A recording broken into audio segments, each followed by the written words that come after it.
Cement ಧೂಳಿನಿಂದ ರೋಸಿ ಹೋಗಿದ್ದಾರೆ ಜನತೆ. Cement ಧೂಳಿನಿಂದ asthma ಸೇರಿದಂತೆ ಇನ್ನೂ ಇತರ ರೋಗಗಳು ಬರುವಂತಹ ಸಾಧ್ಯತೆ ಇರುವುದರಿಂದ ಜನ ಹೈರಾಣ ಆಗ್ಬಿಟ್ಟಿದ್ದಾರೆ. ಕೊರಟಗೆರೆ ತಾಲೂಕಿನ ಭೈರೇನಹಳ್ಳಿ ಕ್ರಾಸ್ನ ಸಾರ್ವಜನಿಕರ ಆರೋಪ ಇದಾಗಿರುವಂಥದ್ದು. ಪ್ರತಿದಿನ 15ರಿಂದ 20 ಲಾರಿ ಲೋಡ್ಗಳಿಂದ ಸಿಮೆಂಟ್ನಿಂದ ಸಿಮೆಂಟ್ ಧೂಳಿನಿಂದ ಅಕ್ಕಪಕ್ಕದ ಮನೆಗಳಿಗೆ ಧೂಳಾಗ್ತಾ ಇರೋದ್ರಿಂದ ಬೇಸಾಯ ಮಾಡೋದಕ್ಕೂ ಸಾಧ್ಯವಾಗ್ತಾ ಇಲ್ಲ ಅಂತ ಜನತೆ ಅಳಲನ್ನ ತೋಡ್ಕೊಂಡಿದ್ದಾರೆ. ಸಿಮೆಂಟ್ ಧೂಳಿನಿಂದ ರಕ್ಷಿಸೋದಕ್ಕೆ ಗ್ರಾಮ ಪಂಚಾಯಿತಿಗೆ ಹಲವು ಬಾರಿ ಮನವಿ ಮಾಡಿಕೊಂಡ್ರೂ ಕೂಡ ಇನ್ನೂ ಯಾವುದೇ ರೀತಿಯ ಕ್ರಮ ಕೈಗೊಂಡಿಲ್ಲ. ಜನವಸತಿ ಪ್ರದೇಶದಲ್ಲಿ ಸಿಮೆಂಟ್ ಧೂಳಿನಿಂದ ಸಾರ್ವಜನಿಕರಿಗೆ ಕಿರಿಕಿರಿ ಉಂಟಾಗಿದೆ. ಜನವಸತಿ ಪ್ರದೇಶಗಳಲ್ಲಿ ಕಮರ್ಷಿಯಲ್ ವ್ಯವಹರಿಸೋದಕ್ಕೆ ಅವಕಾಶವಿಲ್ಲ ಅನ್ನೋದು ಸಾರ್ವಜನಿಕರ ಆರೋಪವಾಗಿದೆ. ಇನ್ನು ಮುಂದೆಯಾದರೂ ಗ್ರಾಮ ಪಂಚಾಯಿತಿ ಯಾವ ನಿರ್ಧಾರಕ್ಕೆ ಬರುತ್ತೆ ಎಂಬುದನ್ನು ಕಾದು ನೋಡಲೇಬೇಕು.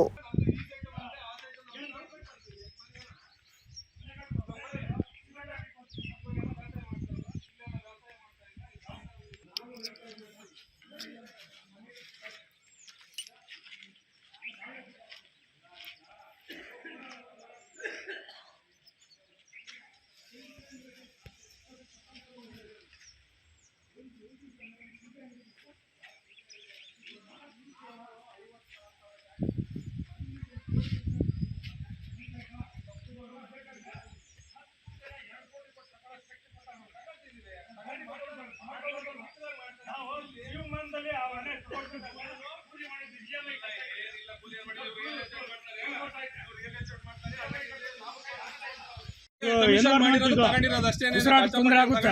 ನಮ್ಗೆ ಶುಗರ್ ಇದೆ. ಇವಾಗ ಇವ್ರ ಪ್ರಕಾರ 2 ಕೋಟಿ ಅಲ್ಲ 10 ಕೋಟಿ ಕೊಟ್ಬೇಕಾದ್ರೆ ಇಲ್ಲೇ ಮಾಡ್ಕೊಬೇಕು.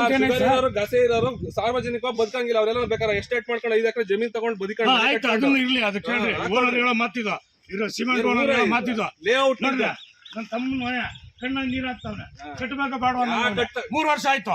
ಕಟ್ಟೋದಕ್ಕೆ ಅಲ್ಲಿ ಬಂದಂತ ತಮಿಳ್ನಾಡು ಕೆಲಸಕ್ಕೆ ಕರ್ಕೊಂಡು ಕಟ್ಟಿಲ್ಲ ಅಂತ ಹೇಳ್ತಾರೆ. ದುಡ್ಡು ಇಲ್ಲ ನಮ್ ತಮ್ಮ ಕಟ್ಟಕ್ಕೆ, ಯಾಕಂದ್ರೆ ಅವ್ರ ಹತ್ರ ಇರೋದು ತಮಿಳ್ನಾಡಿಗೆ ಎಲ್ಲ ಕಮಿಷನ್ ತಗೊಂಡಿಲ್ಲ ಅಂತ 50,000 ಲಕ್ಷ ತಗೊಂಡವ್ರೆ. ತಗೊಂಡಿದ್ದಕ್ಕೆ ಈ ಮಾತು ಹೇಳ್ತಾ ಇರೋದು. ನಮ್ಗೇನ್ ಗೊತ್ತಿದ್ದ ಇವ್ರು ರಿಯಲ್ ಎಸ್ಟೇಟ್ ಮಾಡ್ತಾರೆ, ಮಾಡ್ಕೊಳ್ಳೋದು ಲಕ್ಷ ಲಾಭ ತಗೊಳೋದು. ಅದು ಪ್ಲಾನ್ ಸುಮ್ಮನೆ ಕೊಡಲ್ಲ. ಪ್ರಾಣ ಹೋಗ್ತಾ ಇತ್ತು. ಈಗ EMI ಕಟ್ಬೇಕು ಸರ್. 10 ಲಕ್ಷ ರೂಪಾಯಿ ಮನೆ ಮೇಲೆ ಲೋನ್ ಐತೆ. ಡೀಟೇಲ್ಸ್ ಕೊಡ್ತೀವಿ. ಲಾಭ ರಿಯಲ್ ಎಸ್ಟೇಟ್ ಮಾಡಿ ಲಕ್ಷ ಲಾಭ ತಗೊಳೋದಿಲ್ಲ. ರಾತ್ರಿ ಮಲಗಕ್ಕಾಗಲ್ಲ, ಮಕ್ಕಳು ಓದಕ್ಕಾಗಲ್ಲ, ರಾತ್ರಿ ಆಗಲ್ಲ ಸರ್. ರಾತ್ರಿ ಆಗಲ್ಲ. 12 ಗಂಟೆಗೆ ಏನು ಲಾರಿ ಬರುತ್ತೆ? 12 ಗಂಟೆಗೆ ಬರ್ತೀವಿ ಸರ್. 12 ಗಂಟೆಗೆ ರಾತ್ರಿ 12 ಗಂಟೆಗೆ ಲೋಡ್ ಇಳಿಸ್ತಾರೆ. 12 ಗಂಟೆಗೆ ಬೆಳಗಿನ ಜಾವ ಎದ್ದೋಳ್ಬೇಕು ನಾವು. ಅಯ್ಯೋ, ನೀವು 12 ಗಂಟೆ 3 ಗಂಟೆಗೆ ಎದ್ದೋಳೋದಕ್ಕೆ ನಿಜ. ಮಕ್ಕಳನ್ನೆಲ್ಲ ಬೇರೆ ಕಡೆ ಸ್ಕೂಲ್ ಸೇರಿಸ್ತಾರೆ. ಏನ್ ಮಾತಾಡ್ತಾ ಹೋದ್ರೆ ಜಾಸ್ತಿ ಆಗುತ್ತೆ ಸರ್. ನೋಡ್ರಿ, ಇವ್ರು ವ್ಯಾಪಾರ ಮಾಡ್ಕೊಂಡು ಇದೇ ಊರಿಗೆ ನಾವು ನಮ್ದು ಈ ಊರಲ್ಲ, ಕಿತ್ತೋದ್ ಊರು. ನಿಮ್ದೇ ಓನರ್.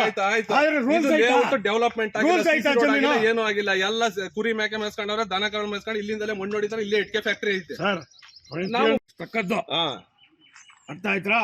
ಜಮೀನನ್ನು ಭೂಪರಿವರ್ತನೆ ಇಲ್ಲದೆ ಬೇರೆ ಉದ್ದೇಶಕ್ಕೆ ಈಗ ಅಲ್ಲಿ ಏಕ ಅಂಗಡಿಗಳವಲ್ಲ, ಎಲ್ಲಾನು ಭೂ ಪರಿವರ್ತನೆ ವಸತಿ ಉದ್ದೇಶಕ್ಕೆ ಇರೋದು. ಮತ್ತೆ ಎಲ್ಲ ಕಮರ್ಷಿಯಲ್ ಬರುತ್ತೆ. ಗೊತ್ತಿಲ್ಲ ಇವ್ರಿಗೆ. ಇರಂಗಿಲ್ಲ ಕಮರ್ಷಿಯಲ್ ಮಂಜಣ್ಣನ ಮನೆ ವಸತಿ ಅಂತ ಐತೆ ಇಲ್ವಾ? ತೆಗಿಸ್ರಿ. ಕಮರ್ಷಿಯಲ್ ಮೈನ್ ರೋಡ್ ಅದು. ಮಂಜಣ್ಣನ ಮನೆ ಬೈಟ್ ತಗೋರು. ಮತ್ತೆ ತಗೊಳ್ರಿ.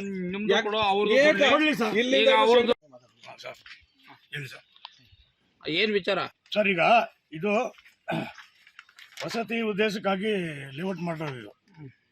ಇವರು ಇದನ್ನ ಧಿಕ್ಕರಿಸ್ಬಿಟ್ಟು ಒಂದು ಸಿಮೆಂಟ್ ಅಂಗಡಿ ಮಾಡ್ಕೊಂಡ್ರು ಚಿಕ್ಕದಾಗಿ, ಕಮರ್ಷಿಯಲ್ ಪರ್ಪಸ್ ಮಾಡ್ಕೊಂಡು. ಇದ್ರಲ್ಲಿ ನಮ್ಗೇನಿದೆ, ಇದರಲ್ಲಿ ಭೂಪರಿವರ್ತನೆ ಪೇಪರಲ್ಲಿ ವಸತಿ ಉದ್ದೇಶ ಬಿಟ್ಟು ಬೇರೆದಕ್ಕೆ ಮಾಡಬಾರ್ದು ಅಂತ ಐತೆ. ಇವಾಗ ನಮಗೆ ನಮ್ಮ ಮನೆಗಳ ಹತ್ರ ಇವಾಗ ನಮಗೆ ನಾವು ಸಾಲ ಮಾಡಿದ್ದೀವಿ. 10 ಲಕ್ಷ ರೂಪಾಯಿ ಇನ್ನು ಇದೈತೆ ಲೋನು. EMI ಕಟ್ಟಬೇಕು. ನಂಗೆ ನೋಡ್ರಿ ಬಾಯ ಒಣಗ್ತಾ ಇದೆ ನನಗೆ. ಏನೋ ಗಸೆ ಇದು ಈ ಧೂಳು ಕುಡಿದು ನಮಗೆ ಆಸ್ತಮಾ ಟೈಪ್ ಇದೆ ಸರ್. ಸಿಮೆಂಟ್ ಧೂಳು ಒಂದು ಡೈಲಿ ಸರ್. ಇವತ್ತು ಇನ್ನೊಂದು ಸ್ವಲ್ಪ ಮುಂಚೆ ಬಂದಿದೆ ನಿಮ್ಗೆ 8 ಲೋಡ್ ಇರೋದು. ನೋಡಿ, ಒಂದು ಲೋಡ್ ಐತೆ, ಅಲ್ಲೊಂದು ಐತೆ. 8 ಲೋಡು 10 ಲೋಡು. ಅದು ಏನು ಹಗಲತ್ತ ಅಲ್ಲ, ರಾತ್ರಿ ಹೊತ್ತು ಸಮೇತ ಬರ್ತವೆ. ಇನ್ಸ್ಪೆಕ್ಷನ್ ಅದು ಹಿಡಿತೀವಿ, ಅದು ಮಾಡ್ತೀವಿ. ರಾತ್ರಿ ಹೊತ್ತು ಸಮೇತ ಬರ್ತವೆ ಸರ್. ಬೆಳಗಿನ ಜಾವಕ್ಕೆ ಬರ್ತವೆ. ಇಲ್ಲಿ ಅಡ್ಡ ನಾವು ಮಾತಾಡಂಗಿಲ್ಲ. ಮೊದಲೆಲ್ಲ ಹೇಳಿದ್ದೀವಿ. 6 ತಿಂಗಳು ಟೈಮ್ ತಗೊಂಡಿದ್ರು ಪಂಚಾಯತಿ. ಈಗ ನಿಮ್ಗೆ ಅಸ್ತಮಾ ಇವೆಲ್ಲ ಆಗ್ತಾ ಇದೆಯಲ್ಲ, ಅನಾರೋಗ್ಯ ಆಗ್ತಾ ಇದೆಯಲ್ಲ ಸರ್. ಪಂಚಾಯತಿ ಕೊಟ್ಟಿದ್ವಿ. ಏನಂತಾರೆ ಪಂಚಾಯತ್ ಪಂಚಾಯತ್ ಅವ್ರಿಂದ ಈಗ ಮಾತಾಡ್ತೀವಿ ನೋಟಿಸ್ ಕೊಡ್ತೀವಿ ಇದೇ ತರ ಮಾತಾಡ್ತಾರೆ. ನಾವು ಲೆಟರ್ ಕೊಟ್ಟಿದ್ದೀವಿ.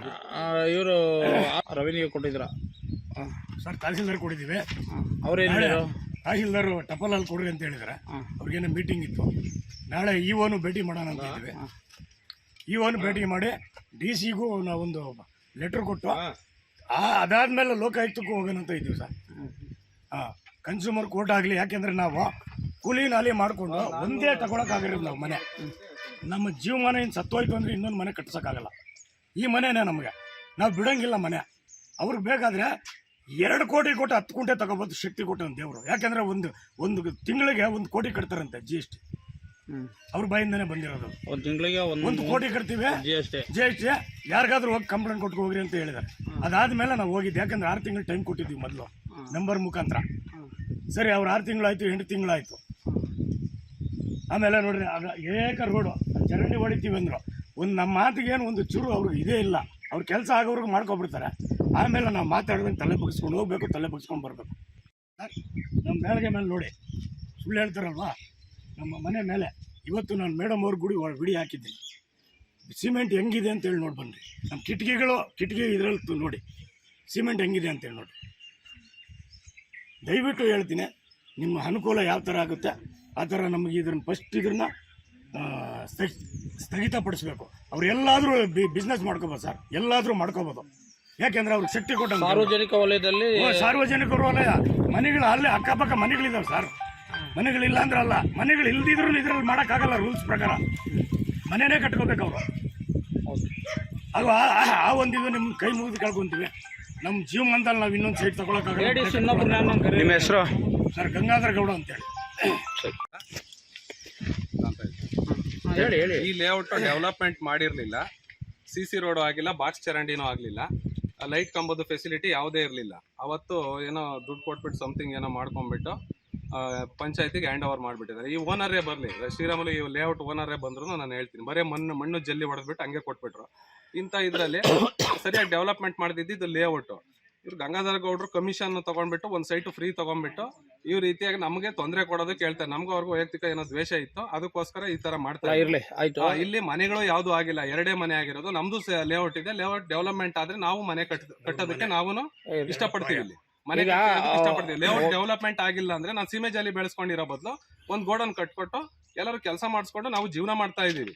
ಇದ್ರಲ್ಲಿ ಈಗ ಸಾರ್ವಜನಿಕರು ಯಾರು ಇಲ್ಲ, ಖಾಲಿ ಇದೆ. ಸೀಮೆ ಜಾಲಿ ಇದ್ದು ಇಲ್ಲಿ ಸ್ವಲ್ಪ ಕೆಳಗಡೆ ಹೋದ್ರೆ 12 ಮನೆ ಇದಾವೆ. ಕೆಳಗಡೆ ಎಲ್ಲ ಕುಡುಕರು ದಂಧೆ ಇದೆ. ಇಲ್ಲಿ ಕೆಳಗಡೆ ಇಸ್ಪೀಟ್ ಆಡೋದು ಇದಾಡೋದು ಕೆಳಗಡೆ ಮಾಡ್ತಾ ಇದ್ದಾರೆ. ನಾವು ಕಟ್ಕೊಂಡಿರೋದು ಇಲ್ಲಿ ಸೀಮೆ ಜಾಲಿ ಬೆಳ್ಕೊಂಡು ಅಚ್ಚುಕಟ್ಟು ಮಾಡ್ಕೊಂಡು ಗೋಡನ್ ಮಾಡ್ಕೊಂಡು ಇಲ್ಲೊಂದು ರೋಲ್ ಮಾಡಿದೀನಿ ಅಷ್ಟೇನೆ. ನಾವು ರೋಡ್ ಆಗಿ ಬಾಕ್ಸ್ ಚರಂಡಿ ಎಲ್ಲ ಅನುಕೂಲ ಆಯ್ತು ಅಂದ್ರೆ ನಾವು ಮನೆ ಕಟ್ಟಿ ನಾವು ವಾಸ ಇರಕ್ಕೆ ಅಂತಾನೆ ಬಂದಿರೋದು. ಮಾತ್ರ ಇದೆ 2 ಮನೆ ಮಾತ್ರ ಇದೆ. ನಮ್ ಗೋಡನ್ಗೂ ಅದಕ್ಕೂ 100 ಮೀಟರ್ ಡಿಸ್ಟೆನ್ಸ್. ಅಲ್ಲ, ಅವ್ರಿಗೆ ಸಿಮೆಂಟ್ ಡಸ್ಟ್ ಅಂದ್ರೆ ಮನೆ ಕಟ್ಟಂಗೆ ಇಲ್ಲ, ಪ್ರಾಜೆಕ್ಟ್ಸ್ ಏನು ನಡೆಯಂಗೆ ಇಲ್ಲ. ಮನೆಗಳು CC ರೋಡ್ ಚರಂಡಿಗಳು ಸಿಮೆಂಟ್ ಇಂದ ಏನೂ ಇಲ್ಲ. ಈಗ ACC ತೊಂಡೆಬಾವಿ ಫ್ಯಾಕ್ಟ್ರಿನಲ್ಲಿ ಇದೆ, ಊರೇ ಬಂದ್ ಮಾಡ್ಬೇಕು ಅಂದ್ರೆ ಫ್ಯಾಕ್ಟ್ರಿ ಅನುಮತಿ ಕೊಡಬೇಕು, ಕೈಗಾರಿಕಾ ಉದ್ಯಮಗಳಿಗೆ ಪ್ರೋತ್ಸಾಹ ಕೊಡಬೇಕು. ಅದು ಬಿಟ್ಬಿಟ್ಟು ನಾವು ಸಿಮೆಂಟ್ ಇಂದ ಸಿಮೆಂಟ್ ಕೆಮಿಕಲ್ ಆದ್ರೆ ಮನೆ ಕಟ್ಟೋರು ಗಾರ್ಯರೆಲ್ಲ ಸಾಯ್ಬೇಕಾಗಿತ್ತಲ್ಲ, ಅಸ್ತಮ ಬಂದು ಅವರು ಸಾಯ್ಬೇಕಾಯ್ತಲ್ಲ, ಮೂಟೆ ಅವರೆಲ್ಲ ಸಾಯ್ಬೇಕಾಯ್ತಲ್ಲ. 100 ಜನ ಜೀವನ ಹೆಂಗ್ ಮಾಡ್ತಾರೆ?